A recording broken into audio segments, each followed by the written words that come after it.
So a special thank you to Dorothy, who has been our partner, took responsibility to engage us, and I wanted to say that it is a great honor to be the partner of the United States in this EXPO pavilion and the EXPO adventure. I will try to explain how we are going to, let's say, bridge the American pavilion with the rest of the activities which we are responsible for. Illy has the responsibility to be the official coffee partner for the Expo 2015. As has been said, Expo is about food, feeding the planet energy for life, and considering the enormous socio-economical importance of coffee and food, the Expo authority decided to dedicate to coffee an entire pavilion. And this will be the coffee cluster. So it's the first time at the Expo Milan that there will be a different organization, because normally the pavilions are country pavilions, as the case of the United States. But in this case, in order to give also more visibility to the less fortunate countries, there is this idea of the cluster. We are going to organize at the cluster the greatest celebration of coffee in history, by numbers and by contents. By numbers, because it will be 6 months long, more than 20 million visitors. It will be the greatest reunion between coffee producing countries and coffee consuming countries. The size of the pavilion is very large because it's 45,000 square feet. But it will be the greatest by contents, because we are going to present the past, present, and future of coffee through the 3 relevant dimensions, cultural dimensions, which is the product, from the plant to the cup, which is culture, coffee being the official beverage of culture, and exoticism, coffee being produced all in the south of the world, in developing countries, and mostly consumed in the developed countries in the northern hemisphere. This chart will give us a chance to create a sort of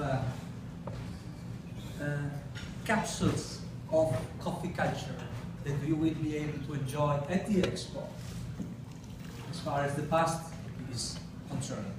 The same coffee culture capsules will be available online, because yes, there will be a digital representation of the coffee cluster, which will last forever.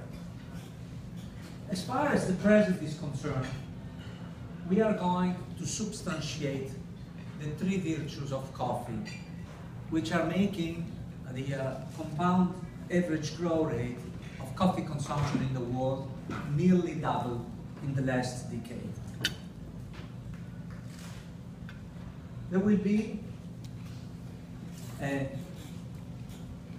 major international conference, the very first Global Coffee Forum, organized by the International Coffee Organization, which is the sole organization of the United Nations, dedicated to the management and coordination of the coffee market worldwide.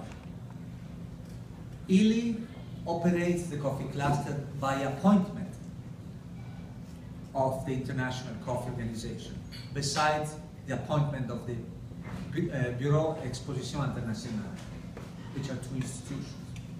So the importance of this coffee celebration is such that the Italian Prime Minister decided to invite the International Coffee Organization to host this large global coffee forum in Milano. And this will happen September 30 and October 1st. And we will substantiate these 3 virtues of coffee: pleasure, health and sustainability. We'll come back to it. No, I'm talking pleasure. There is definitely more pleasure around. And this is one of the reasons why the United States, along with Italy, have been the most important countries in the world in order to make it happen. Because what didn't happen in the last decades is that coffee went for a pure commodity. It went from a beverage which was strictly for energy, no matter if it was on the front during the wars, if it was in the factories or in offices, but it was pure energy, muscular and intellectual energy. Pure commodity. Nobody wanted to know what was going on, where the coffee was coming from. Now we are in a totally different era. Coffee is a specialty. It's an experiential product. People are coffee lovers. They engage in discovering the best origin, the best recipes. They buy expensive equipment in order to have good coffee experiences at home and so on. And this is why a single origin has been discovered. And people know coffee comes from Guatemala, Costa Rica, Brazil. Nobody was knowing before. And the good news, this has been inspired by the Italian coffee culture. This might explain also why you have so much Italian sounding in the coffee world today. So this revolution from commodity to specialty did boost the pleasure, content, and the positiveness of coffee. Equally important, health.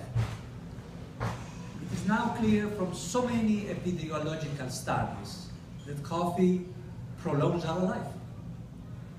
It's clear that coffee is the best prevention against the elder age diseases, in particular diabetes 2 and the degenerative diseases like Alzheimer and Parkinson. There are 23,000 scientific studies in the last decades about coffee and health. So it's a solid knowledge base. And there are different institutions, organizations entirely dedicated to study and communicating coffee and health. And last but not least, sustainability. We can say that in good conditions, in good agronomical and industrial practices, coffee is not harmful to the environment. It can even be positive in terms of carbon sequestration. So these three virtues which are strengthening in the last decades are increasing the positiveness of coffee to such an extent that the number of consumers consuming coffee are increasing. The Chinese are growing the coffee consumption double digit.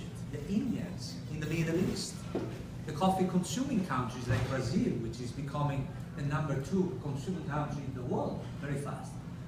And even after many years of consumption decline in the United States as a consequence of poor quality, now the coffee consumption are starting to grow again. And last year we had the first growth at 3.5%.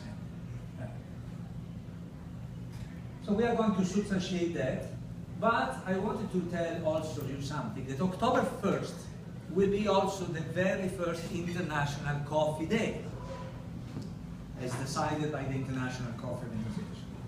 And the International Coffee Day aim is to stimulate consumption, but with a special eye for alleviating and improving the social development in the consuming countries, producing countries. So most of the countries producing coffee are developing countries, and some of them are still poor. So we are willing, with this EXPO, to strengthen this cycle, positive cycle, through which consumption increase and value-added increase contribute with a relative proportion of the value added which goes to the producing countries to reduce poverty and increase social development in the producing countries. As you can see, the social development in most of the, all of the coffee producing countries already did improve, along with also the Millennium Goals program. But there is this positive, let's say, virtuous cycle, pleasure for the consuming countries, development for the producing countries. So this is one goal, and this is why October 1st there will be also a charity. It will be a charity very likely organized by Oxfam, following the Napolitan tradition of the caffe sospeso. The caffe sospeso means that when a consumer goes to a place consuming a coffee, he can pay an extra one for the poor. And he leaves this money, this coffee paid there, and once the poor come, he can ask, okay, is there a caffe sospeso that I can drink? And if there is one, he can get it free.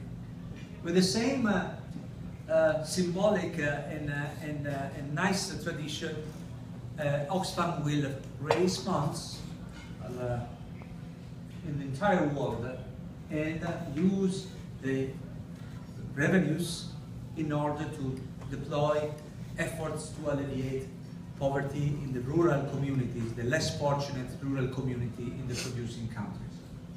This is an initiative on which we have to be partners, we have to publicize this effort from the international coffee community in order to promote the International Coffee Day.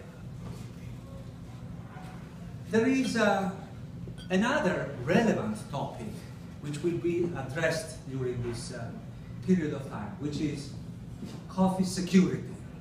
As we said, coffee is sustainable is improving the economical, social, and environmental sustainability, but what about the future? Because if the compound average growth rate of coffee consumption in the world continues like that, in 15 years we will need to produce an extra 50% of the total current production, which is a huge number.